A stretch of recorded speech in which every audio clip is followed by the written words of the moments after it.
Welcome to the Big Game Hunting Podcast, where we help hunters like you prepare for the big game hunting adventures you've always dreamed of. Now, here's your host, John McAdams. Hello, John McAdams here, and you are listening to episode 290 of the Big Game Hunting Podcast. As 2023 draws to a close, I wanted to do a quick recap of the year with you, cover a couple of interesting events that didn't make it into their own podcast episodes, and give you a preview of what is to come in 2024. Plus, we will be joined by a very special guest at the end of this episode. Before we get started, please make sure you are on my email list. To do that, click the link in the show notes or go to huntingguns101.com and sign up there to get my free ebook on the best hunting cartridges. You'll get my free ebook when you do that, plus you'll also start to receive the emails I send out every weekday. These are entertaining and informative emails about hunting, shooting, ballistics, etc. If you like the podcast, you're going to love getting those emails. You are missing out if you're not on my email list. I get feedback all the time from people telling me how much they enjoy receiving those emails and how they look forward to the email I send out every weekday. So make sure you are receiving those messages too by going to huntingguns101.com and signing up there. Okay, man, 2023 has been a busy year, busy with a capital B. I went back through some of my notes earlier today as I was preparing for this podcast, and I am shocked at how much stuff happened this year and the amount of stuff we covered in 2023. Now, I know I keep saying that, especially with regards to the pandemic in 2020, 2021, 2022, but I mean, it seemed like my life got put on fast forward back in 2020, and I've been stuck on it ever since. But looking at the amount of stuff that I did and talked about on the podcast and on the blog and whatnot in 2023, maybe there's some truth to that. Maybe I'm not just feeling like that. Maybe that actually is the case. Now, 2023 got off to a fast start with our first ever Big Game Hunting Podcast hunt in January. We went sandhill crane hunting with Western Wing Outfitters out in Abilene. That was a wonderful trip. I really enjoyed getting to meet with the guys who joined me out there. Now, we covered the details of that hunt in episodes 238 and 239. 238 was a quote-unquote live from camp episode. We all recorded together midway through the hunt. And episode 239 was a solo episode where I discussed the hunt in more detail after I got home. Now, I previously hunted with Western Wing Outfitters in December of 2021 with my friend Matt, and I talked about that hunt in episode 173. Long story short, the hunting was fantastic. We had a great group of guys out there, and that sort of a weekend migratory bird hunt like that is a great opportunity for those who want a short, light, not that expensive, but also really fun weekend outing. Now, like I said, I had a great time on that hunt, and I actually considered doing another one this year, but Austin was already completely booked with other hunters when I called him to get something on the calendar. So if you were wondering why I didn't talk about doing another podcast hunt this year, that's why. Now, I would like to do another podcast crane hunt with him at some point in the future, though. Maybe November, December 2024, maybe early 2025. Email me if you're interested, john@thebiggamehuntingblog.com. I'm going to have to be a little bit more diligent with getting that hunt scheduled early while he still has good space available for us. So I'm going to be making a decision on that one probably pretty soon. And like I said, I'll get something locked in. So let me know if you are interested, and we'll get that hunt set up. Now, just like the case was with this crane hunt and then the Africa hunt that I went on with a couple of podcast listeners, I'll tell you about here in a minute, these hunts are open to anybody, but space is limited on all of them. And Patreon supporters get priority on those spots. That Sandhill crane hunt in particular filled up really fast. Really, actually, both hunts filled up really fast within a week of me putting the word out, announcing that I was officially offering them. But it was within just a couple days that all 6 spots on that crane hunt filled up. So, like I said, Patreon supporters do get priority. Link is in the show notes. Moving on from the crane hunt, I think it would be safe to say that 2023 was the year of the 7mm precision rifle cartridge, better known as the 7mm PRC. Maybe you've heard of it. Now, I have never encountered another cartridge that made anywhere near as big a splash as this cartridge did when it was first introduced on the market. The 7PRC exploded onto the scene in early 2023, and it seemed like everybody was talking about it. Now, episode 265 is a detailed analysis of the 7mm PRC if you want to learn more about it. I also wrote a detailed blog article about the cartridge too. Links to both are in the show notes. Now, I purchased a 7mm PRC rifle this year. I'll tell you more about it here in a second. But additionally, a number of podcast listeners purchased rifles in 7mm PRC too, and they shared a lot of successful hunting stories with them. And I'll say too that without exception, everybody has loved this cartridge. I have not heard a single bad thing from any podcast listener or really anybody else about the 7mm PRC. Now, funny story here. I had a high school reunion in the summer of 2023, and I reconnected with a lot of people I hadn't seen in years when I went to it with my wife. In particular, I got to talking with two guys I knew back in high school that I hadn't talked to since then, but these guys have gotten into hunting, and we talked about hunting at the reunion, and we kept in touch after we went home. Well, as it happened, I managed to talk both of them into buying new rifles within a month or so of the reunion. One bought a 6.5 Creedmoor to hunt deer with his sons. The other bought a 7mm PRC as an upgrade over his 300 Win Mag for an upcoming elk hunt. He really liked that 300 Win Mag. He'd killed a lot of stuff with it over the years, but he said it just wasn't giving him the accuracy he wanted in case he needed to reach out a little bit on a hunt. He had taken deer, hogs, even a bison with this rifle. He said it was a great 100, 200, 300-yard rifle, but he just did not feel confident in the accuracy capability of this rifle with either factory ammo or with his hand loads to take a shot further than that. So he was looking at other options. Now, this is because he was going on an elk hunt in Colorado in the fall, and he wanted a new rifle better suited for that situation. That one had better accuracy potential and better potential at long range, and that was also lighter to carry than his 300 Win Mag, which was pretty heavy, right? I understand exactly how he was feeling. I feel the same way about my 300 Win Mag. And that rifle is about 11 pounds, the one that I own. He said that his is about the same, and he wanted something significantly lighter than that. And since he was looking at getting something to check those boxes, he wasn't necessarily tied to the 300 Win Mag, was open to other cartridges. So I suggested the 7mm PRC. So he bought a Browning X-Bolt in 7mm PRC, and he got fantastic accuracy at the range with Hornady Precision Hunter factory loads shooting 175 grain ELDX bullets. He said he was shooting absurdly small groups at close range on paper, and he was banging steel out at absurdly long range with it too. So he got off to a great start with this rifle and was feeling awesome about it going into this elk hunt. Now, he ended up killing a really nice bull elk with that rifle with a single shot at 830 yards near the end of his hunt in Colorado. He said he shot that elk in the evening as light was fading, and there just wasn't time to get any closer. It was either pass on that shot and try again the next day, and the time, it wasn't the last day of the hunt, but he was nearing the end of the hunt, or he could shoot at that elk from that spot.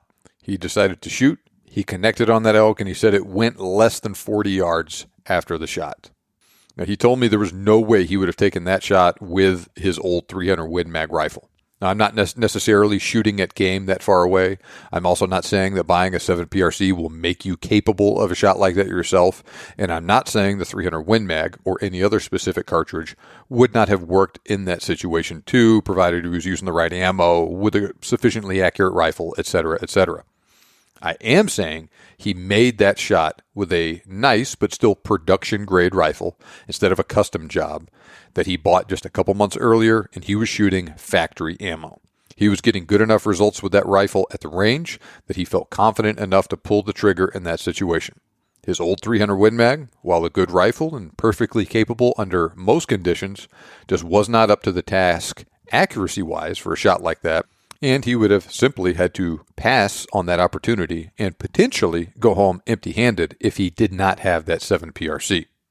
That is exactly the sort of situation that cartridge was designed for. So take from that what you will. Like I said, I am not necessarily endorsing using that cartridge for shooting at an elk at 800 yards or any other animal at that sort of range. I do not have the capability to make a shot like that myself, but this is still a darn good example of the potential of this cartridge, and one of the reasons why so many people really like it. Now, while I have not shot at any animals out at 6, 7, 800 yards with it, I have done a lot of hunting with the 7PRC though. As it happens, I took a left-handed Christensen Arms Ridgeline FFT in 7PRC to Africa on our podcast safari hunt in May, and I killed an impala and a blue wildebeest with it. Neither shot was very long. Both were actually under 100 yards, but neither animal went far either. The impala went maybe less than 10 yards. The blue wildebeest dropped on the spot. I was using Hornady Outfitter factory ammo loaded with 160 grain CX bullets that were wonderful for that situation. Now, those bullets are not designed for extreme long-range performance like the ELDXs, so the BC isn't nearly as high. And that bullet also just requires more impact velocity to expand than the ELDX does. So on one hand, it's not as good at long range as the ELDX is, but I think it's a much better bullet for use at close range. This is a very tough mono metal bullet, and it is going to expand well, but still penetrate great too. And that was the results that I had with it in Africa. So I think that is a fantastic load for those who want a really tough bullet in the 7mm PRC and who don't foresee themselves taking a shot at really long range. This is a good 400 or 500 yard bullet at max, and it's great for everything inside those ranges. Now, in addition to the cartridge and the bullet working great on this hunt, that rifle was absurdly lightweight and easy to carry. I think with a full magazine, a scope, and even a suppressor on the end of it, that rifle was still under 8 pounds, and it was just wonderful to carry. By far, to this point, the lightest rifle I'd ever carried on a hunt, especially when you consider that, like I said, it had a suppressor on it out there too. Just an absolute joy to handle out there in the bush. Now, 2 guys joined me on this hunt in Africa, Mike from Canada and Fernando from Mexico. Just like on the crane hunt, both were super guys, and I enjoyed meeting them and hanging out with them while we were there. Both Mike and Fernando had outstanding hunts too, and we had some wild stories from the 9 days we spent in Africa together. Now listen to episodes 261 and 263 to learn more about this hunt in detail. 261 was like on the crane hunt, where we did a quote-unquote live from camp podcast there, all of us talking together. Mike and Fernando joined me on that hunt. So did 2 of the professional hunters, Johan and Christian. So you'll get to hear from all 5 of us on that podcast. Episode 263 was a detailed recap I did of the hunt after I got home. Moving forward from Africa, I want to share a hunting story with you that has not made it into a podcast of its own yet. I did share it with my Patreon audience. Long story short, I had a big boar hog that had basically taken over one of my feeders out here in East Texas. I live in East Texas. One of the ways that a lot of people hunt deer out here is you have a feeder on a timer that throws out some corn at a specific time each day, and the animals come in. Well, this hog had, like I said, basically taken over that area, and he wasn't letting anything else eat there. I was getting lots of pictures of him every day hitting this feeder right after it would go off, eating all the corn on the ground. Every now and then, a couple deer or some smaller hogs would show up, and then I'd get a picture like 1 minute later of him standing there all by himself after presumably he ran off whatever was there and kind of reestablished control over his feeder, his territory. Now, he and I played cat and mouse for a couple of months out there. He would usually come to eat every day, and sometimes he would set up a pattern where he would come in, pretty close to the same time, a couple of days in a row. There were several times that I tried to go out there maybe 30 minutes or an hour or more before he would normally come, and I'd be out there waiting for him in ambush. And in that case, he would just never show up. And then I would leave. He would show up 30 minutes later on camera after I was gone and would change his time after that. Sometimes he'd come just right in the middle of the night. Sometimes he'd come first thing in the morning. So he was kind of all over the place. And it took me several opportunities to finally connect with him when I was out there. Well, one day I finally came up with the idea that I was going to change the time on the feeder and have it go off actually during the dark, while it was still dark, instead of waiting until after light. So I had it go off, maybe 10, 20 minutes before the sun came up. With the idea being that this hog would come in there, start eating, and then be focused on that, and then I would be able to come and sneak in on foot and shoot him with a thermal scope on my rifle when it was still dark. So that's what we did, and that is what ended up happening. Now, I have this Ruger M77 Hawkeye in 4.58 Win Mag I've talked about on the podcast before. I mounted a Pulsar Thermion 2 scope on it, and I mounted also, this rifle has a threaded barrel, so I attached my Banish 46 suppressor, which you can use on 45 caliber rifles like this. Shooting 400 grain trophy bonded bear claw bullets, going about 2,350 feet per second. That's a pretty light and fast loading for the 4.58 Win Mag. Usually you see stuff with a 500 grain bullet at maybe 2,200 feet per second. So this one, you're shooting a lighter 400 grain bullet. That's still really tough. That trophy bonded bear claw is going to expand pretty well up front, but also just penetrate great. It's not the sort of thing I would recommend for use on a Cape Buffalo, but it would work great on something like a grizzly bear or an elk or a moose or a big hog like this. So because I had this really nice thermal scope on the rifle, I could sneak in there in the dark, see him when it was still dark, and then shoot him there. And that's exactly what happened. I went in, saw him, got set up.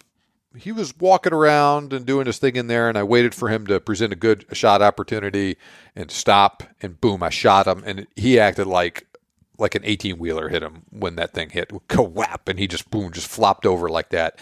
And that was the end of it. Now, like I said, I got a great video on this thing through the thermal scope, and it is shared on Patreon with my supporters there. That's the only place I'm going to share it for right now. Now, a lot of Patreon supporters told me afterwards when they watched it, they're like, Lee, man, why'd you take so long to shoot this hog? We were waiting and waiting for you to do it. It was maybe 1 minute from the time I started the video that I shared on Patreon until I finally got a shot on him. And the thing I just was telling everyone was this was a big hog, and I was by myself out there, and it was August that this happened, so it was hot here in Texas. And so I wanted to make sure that I had a perfect shot angle on him that I could reliably hit where I was aiming in a spot that was just going to put him down right there to make my recovery job a lot easier getting him out of there. And so that's what the deal was with it. Even though I brought a big hammer on that hunt, and even though it worked great, I'd had some issues in the past in 2022 shooting hogs, having them run off a little bit, and especially with it being really hot like that, it just being miserable getting out of there, and you're risking meat loss and all of that stuff. So that was what ended up happening with that. But that was a really cool test of both the 4.58 Win Mag and that Thermion scope and the Banish 46 suppressor. That was the first animal I ever killed. Actually, to this point, still the only animal I have killed using the Banish 46 suppressor. It worked great in this instance, though. Now, so that happened in August. Let's move forward into the fall. I went mule deer hunting in New Mexico. I used to live in El Paso, as some of the people that have been listening to this podcast for a long time and those early episodes know. I moved in 2021, but I hunted out there in southern New Mexico a lot when I lived out there, and I hunted the same general area, the same unit several times in a row, and I killed my first mule deer out there in 2017. Well, I decided it would be cool to go back and check out that same unit for the first time since I moved in 2021. So I put in for that unit in the draw again, and I got pulled for a rifle deer tag in that part of southern New Mexico.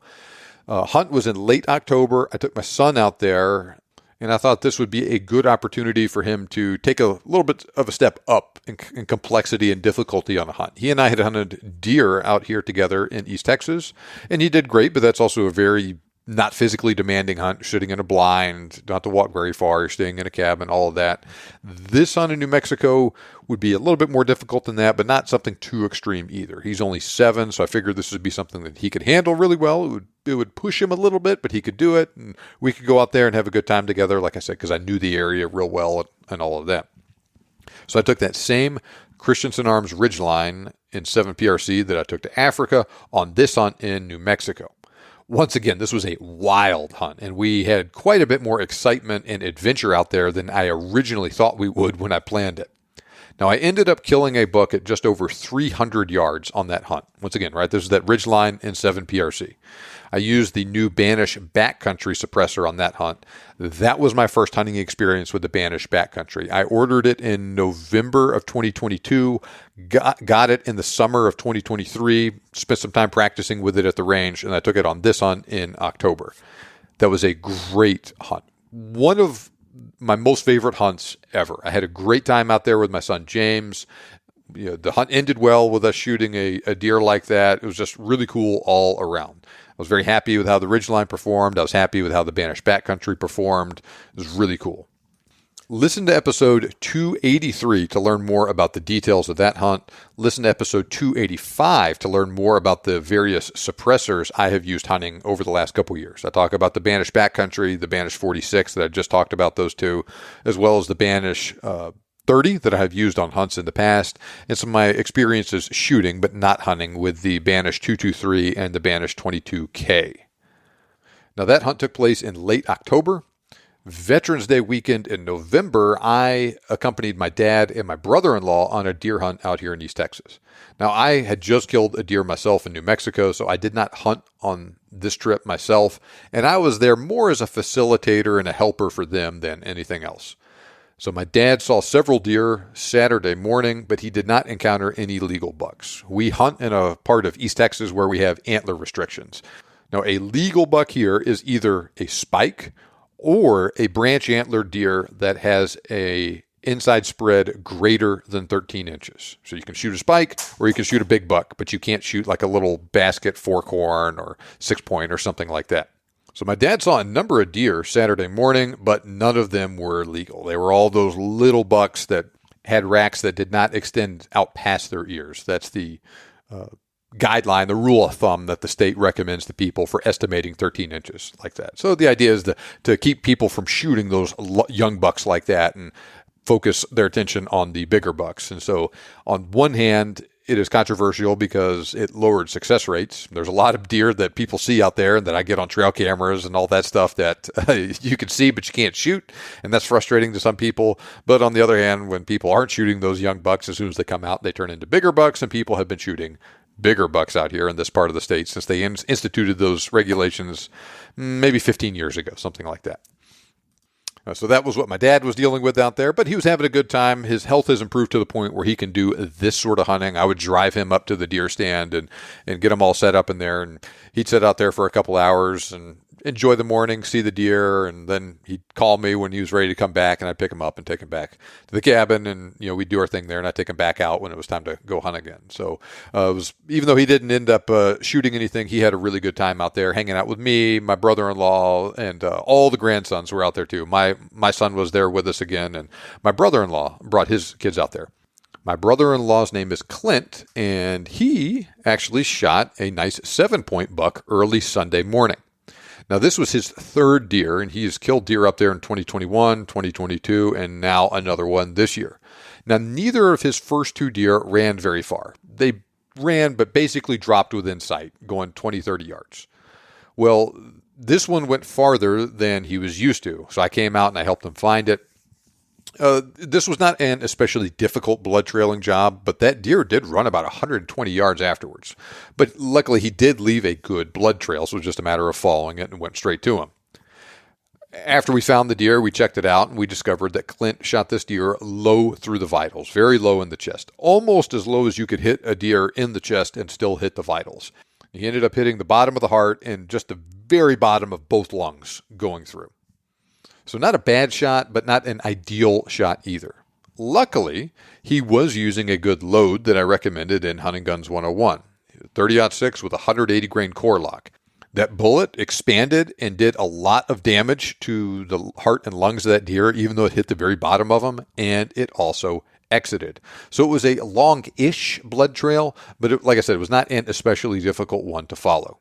Now, we all make mistakes sometimes, and this is a situation where a cartridge with more than enough capability, like the 30-06 in this case, right? Whitetail deer in this part of the country don't get that big. I think this buck was, 130, 140 pounds, something like that.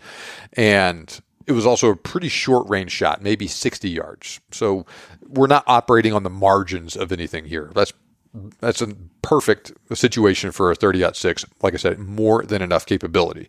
So he was using a cartridge with more than enough capability for the situation and using a really good quality bullet that could be relied upon both to expand really well and still probably exit like it did. Made our life easier afterwards with a borderline shot like that, right? Like I said, in the vitals, just right on the edge. Now, even a less than ideal cartridge bullet combination probably still would have killed that deer, but it might have run farther and we might have had just a little bit more trouble finding it. So like I said, this is a good example of why using something that is quote unquote more than enough for the job can give you a little bit of more room for error like that and sometimes make your life a little bit less difficult. Now, coming out of that hunt, I actually shot an Axis doe myself the next week. Now, this was more of a meat hunt than anything else. There's an exotic game farm located not too far from where I live. I booked a one-day hunt out there intending to shoot an Axis doe. So I went out early one morning, met the owner. He got me set up in my stand before first light, and then a bunch of deer came out after the sun came up and after the feeder went off. That morning, I saw, let's see here, a couple of spike Axis deer, a couple of immature males, a couple of fallow deer, even a couple whitetail. They were all out there kind of milling around feeding. And finally, a lone Axis doe came out. And it took me a couple minutes actually to get a good shot on her because they were, like I said, they were all moving around and milling around out there. So there was often a deer in front of her or behind her, or she would be clear and not offering a good shot presentation. But, this was maybe 30 minutes after the sun came up. And so it was real early in the day. And I was just like, I'm just going to wait. I'm going to be patient and I'm going to do this perfectly, take my time, and we're going to kill this deer cleanly. And I don't want to have to mess around trying to find her or any of that stuff. So I just had my gun on her, ready to go, just waiting for the perfect shot opportunity. And finally, I got a clear shot with nothing in front of or behind her. And she turned broadside. Her right shoulder was facing me. I shot her just behind that shoulder, almost midway up the body, and she took off like she was a coiled spring. It felt like she took one giant leap forward and went like 30 yards and then disappeared into the woods. I know it was more than one leap like that, but man, I hit her and just boom, she was out of there like a flash of lightning. And I thought, man, like I feel like I made a good shot here. It was only a 55-yard shot. I was really calm. I had a good, steady rest. I was using a very accurate Bergara Premier Divide rifle in 6.5 PRC, had that Banish backcountry suppressor on it, shooting Barnes 127 grain LRX bullets. So just a great combination of stuff across the board. I shot that thing really well at the range in the weeks and months leading up to this hunt. I felt very confident in it. And like I said, I'd waited a long time to get the shot and I'd really calmed down. I was ready to go and everything felt good about it. I also heard the bullet smack into her too. So I knew I hit her. And I was just hoping it was a good shot. So I gave her a couple minutes, got settled back down after the shot and everything, reloaded. And then I just walked out there to where they'd been standing. So all the deer, of course, scattered when she took off. And I quickly found where she was, and there was blood all over the ground. And I followed that blood trail in the direction that I saw her running and disappear into the woods. And along the way, not only did I find blood, but I found pieces of lung on the ground. I mean, I hit her hard, as it turned out.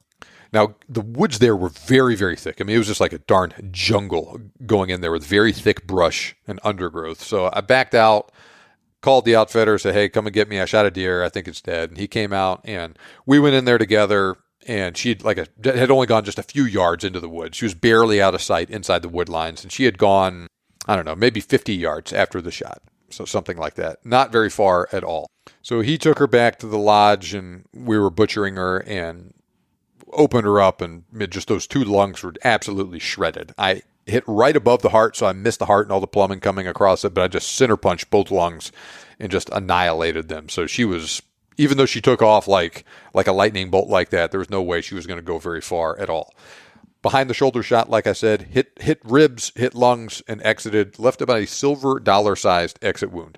Very little meat damage, really good blood trail, very short tracking job, just about perfect end result to this situation. The only way it could have been better is if she would have dropped right there to the shot, but sometimes that happens and sometimes it doesn't.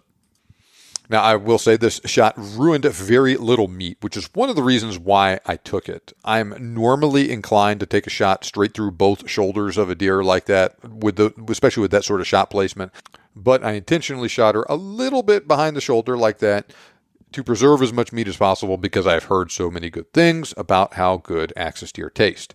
Now that I have killed and eaten an Axis deer, I can tell you they taste as good as you have heard.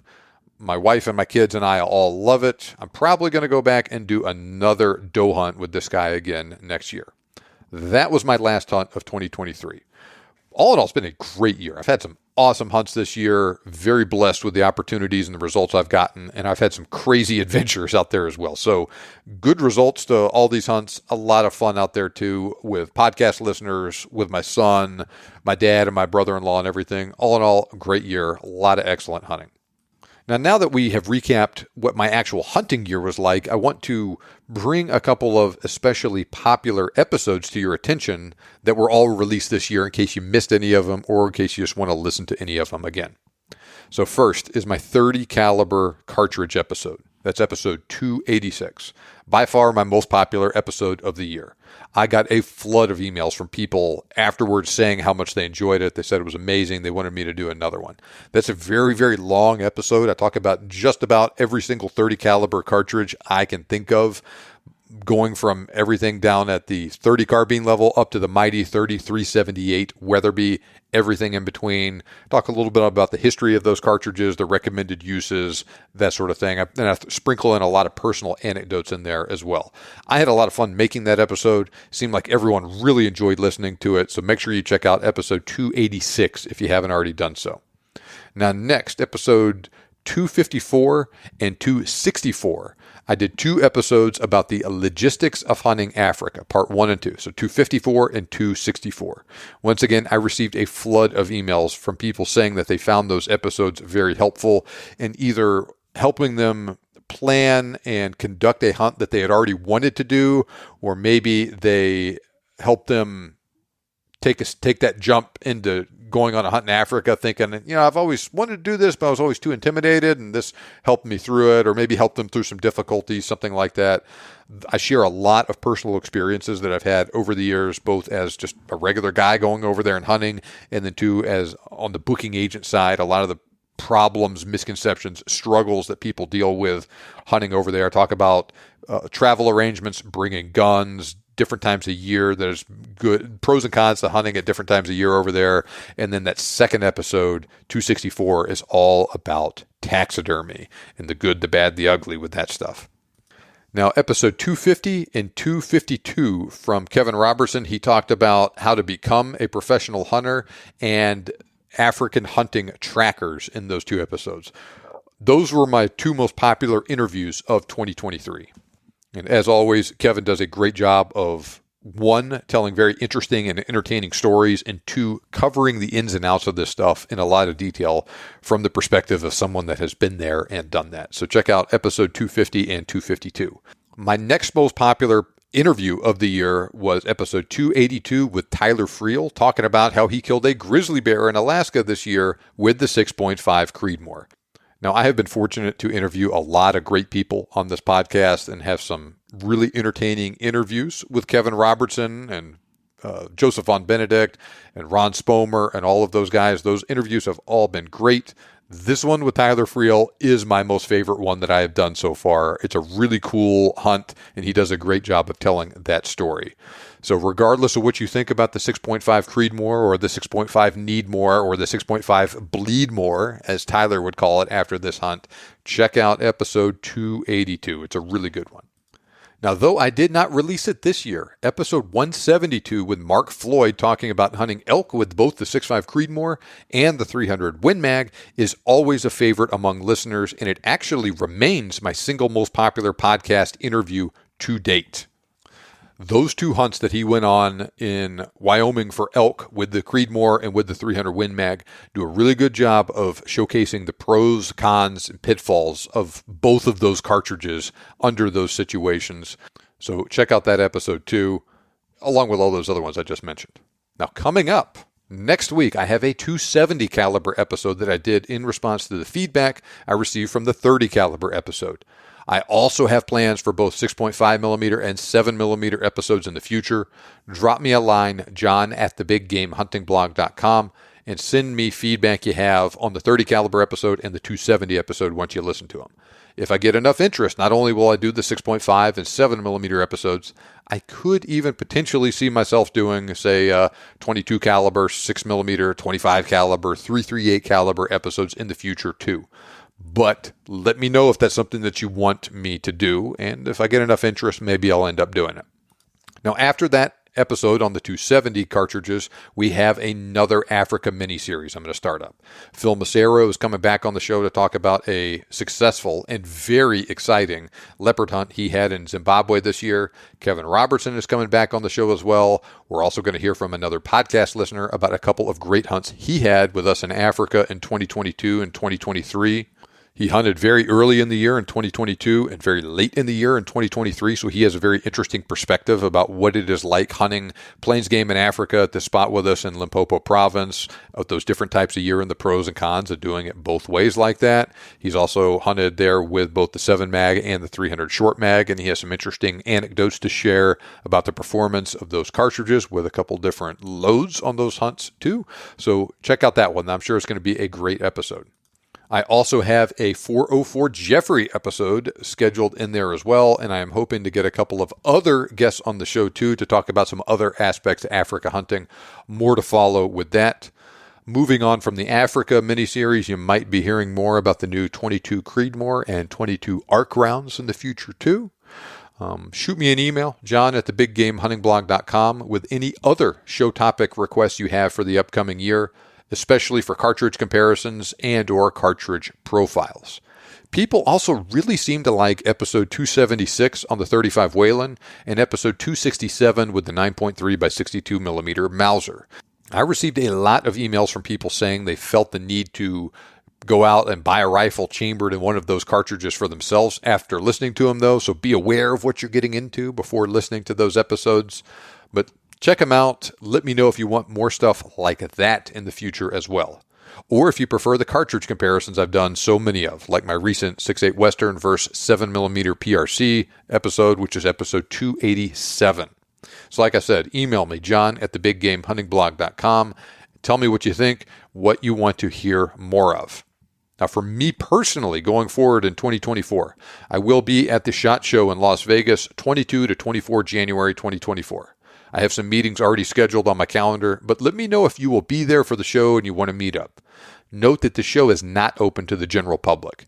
Only reporters and industry reps can attend. But if you fall into one of those categories and you want to meet up, share something with me, let me know. I will also be at SCI in Nashville 1 to 3 February 2024. That show is open to the general public, and I would love to meet you while I'm there. Kubis and Christian, two of my PHs from Africa, will be there too. Christian was in episode 261 that we recorded during the podcast hunt. So if you have hunted with them in the past, or if you're going on a hunt with us in the future, or if you're thinking about going on a hunt with us in the future, or if you just want to come by and say hello, we would love to meet you in Nashville at SCI. I'm still working the details with Kubis and Christian right now, so more to follow, but there's a real good likelihood that we're going to be hanging out in our hotel bar for a set period of time, the nights of 1 and 2 February, and people can just come by and say hello as it fits in your schedule in that time frame. I have a couple of really cool pieces of Big Game Hunting Podcast swag I will give to the first 5 podcast listeners who come by and say hello. I'll probably make an announcement on the podcast once I know exactly where we're going to be and what time, so you'll know when to meet us. I'll also probably send out an email or two to the list as well. So pay attention to those things. Come by and say hello to us, and you can check out that Big Game Hunting Podcast swag. Show it to all your buddies. Bring it home with you. Moving forward from January and February, I have a couple of exotic hunts planned in the late spring, early summer. More details to follow, but I want another crack at an axis deer in particular, maybe a black buck too. I will share the details of those hunts when they're in the books, though. I'm also seriously considering another podcast hunt in Africa in late August, but as I record this, I have not set anything in stone. I promise I will be making a decision one way or another very soon. Like I mentioned earlier, I'm also considering another podcast crane hunt in November, December, or January. Once again, email me if you're interested in either one of those hunts. Even if you have already told me in the past that you're interested, shoot me another email so that I make sure that I have your interest noted. I get a lot of emails. Sometimes people get missed or lost in the shuffle. Beyond those things, my other plans for 2024 really depend on 1, whether or not I go to Africa, and 2, how the draws go. I'm looking real hard at New Mexico and Arizona to start things off again, especially for antelope and elk. But those are really tough tags to draw in those states. Failing that, I may see about another Coues deer hunt in Arizona. I'm getting to the point there again where I have good odds of drawing a decent deer tag, but once again, we'll just see how things go, and I'm sure things will crystallize in the next couple months.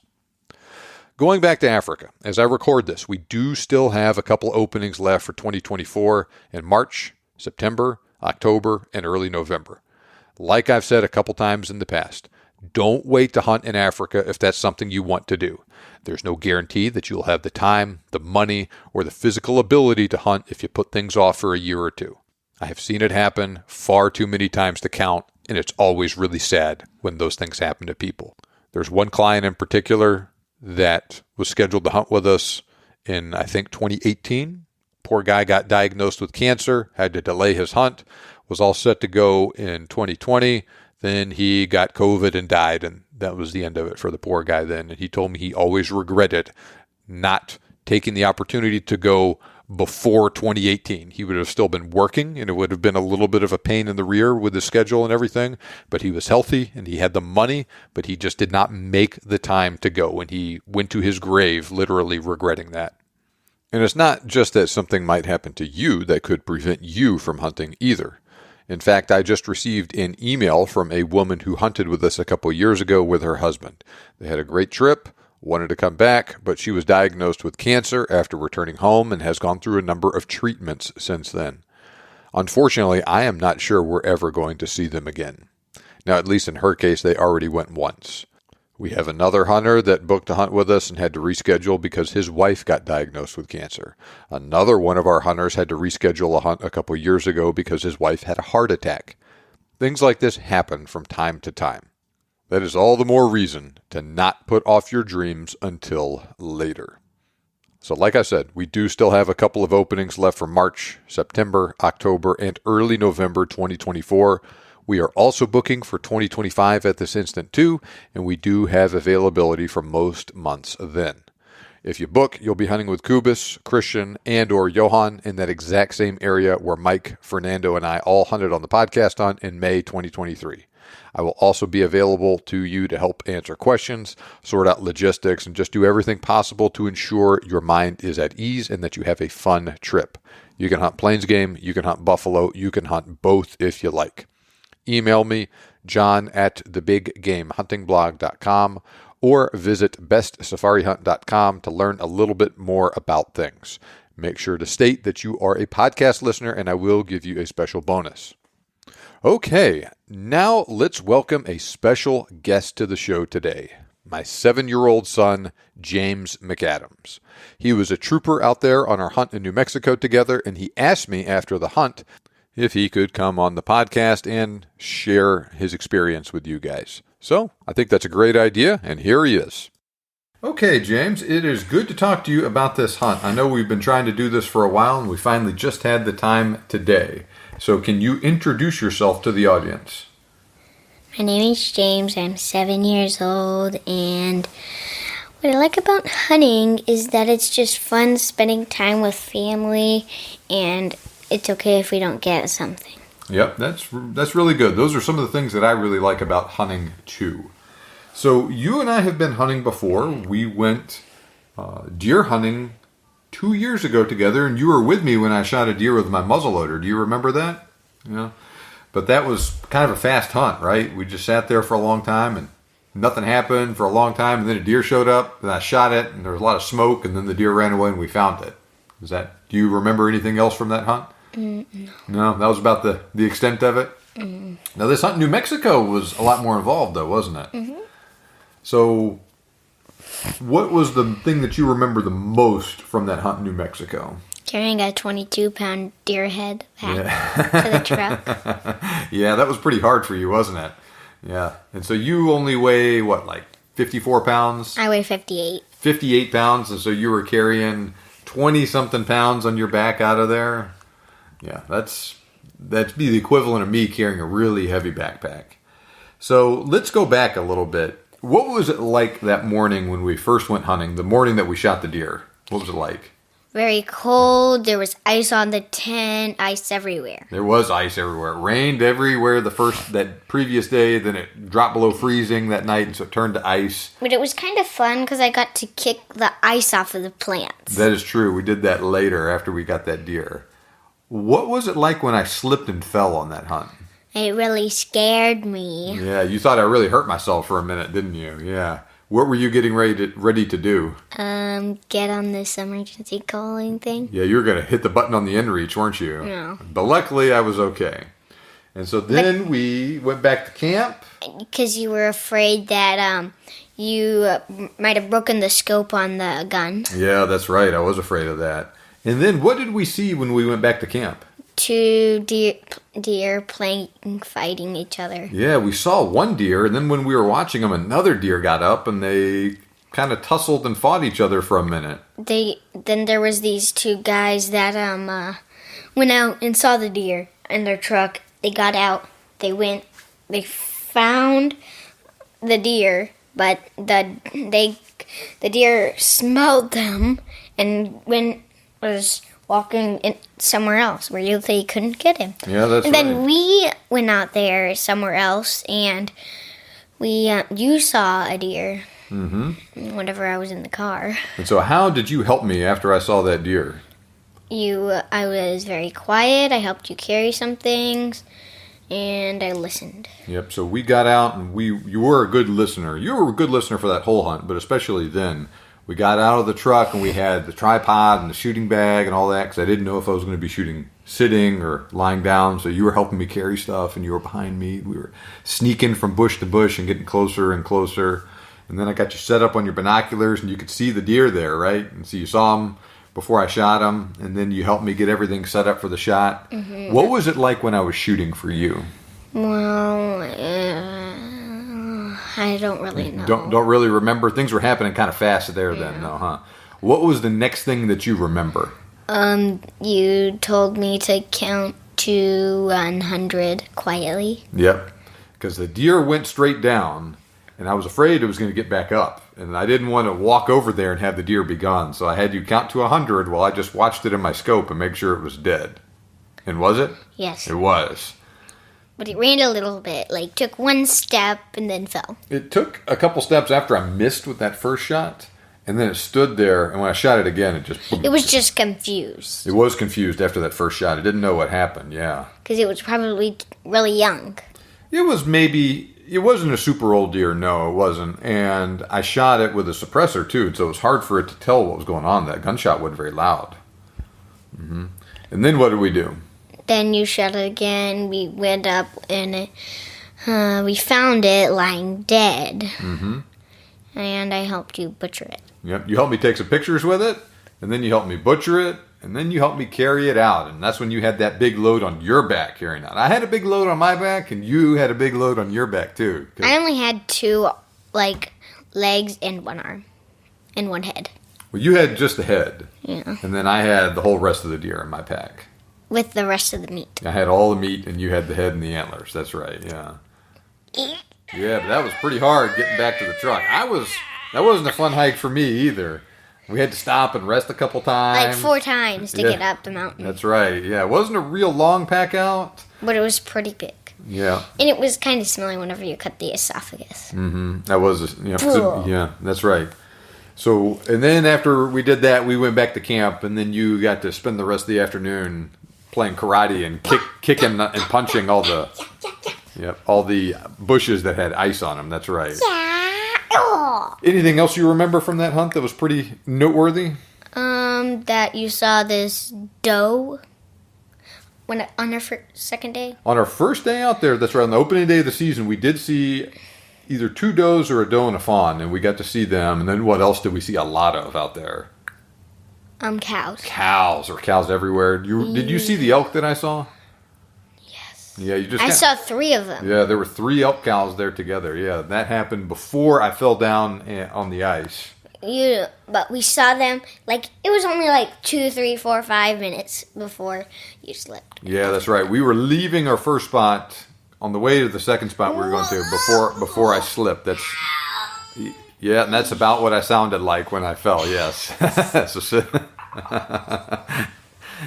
Yes, that's a good historical reenactment of how I sounded when I fell down that morning. So that was a fun hunt. I'm glad we got to do that together. What sort of hunting do you want to do with me in the future? I'd like to go javelina hunting in the same place. You want to go back there and go javelina hunting? Okay. Mm-hmm. What else you want to do? I'd like to go on an elk hunt. You can go elk hunting. You want to go to Africa with me one day? Yes. Okay. 2 years. Yeah, we'll see how that goes. I'm definitely going to take you to Africa one day. We just got to find the right time to do it. But in 2 years, you're going to take both of us there. You think so? Yeah. Well, we'll see. Anything else that you want to share with the audience today? No. Okay. Well, James, it was really good talking to you. Thanks a lot for coming on the show with us. You're welcome. Okay, well, there you have it, folks. I hope you enjoyed that conversation with James talking about that hunt. Maybe I'll get him to come on the show again in the future after we have another cool hunt together. And I hope you enjoyed this episode recapping the wild and crazy 2023 year for me. It was a busy year. There's a lot of stuff in the show notes for you to check out. Make sure that you listen to those episodes in there that you may have missed that were especially noteworthy. Make sure you sign up for my email list. Let me know if you want to join me on a podcast hunt in the future. And make sure that you are subscribed to this podcast as well. And it would be a big favor to me if you left a rating and or a review on whatever podcast app you are listening to this show on. So that is it for today. I will talk to you again next year.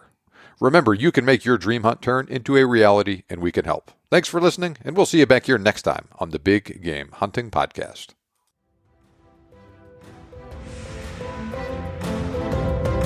This show may be over, but we have plenty more for you on our website. For more information on today's topic, as well as lots of other useful hunting resources, head over to thebiggamehuntingblog.com. We look forward to having you back for the next episode. But until then, happy hunting.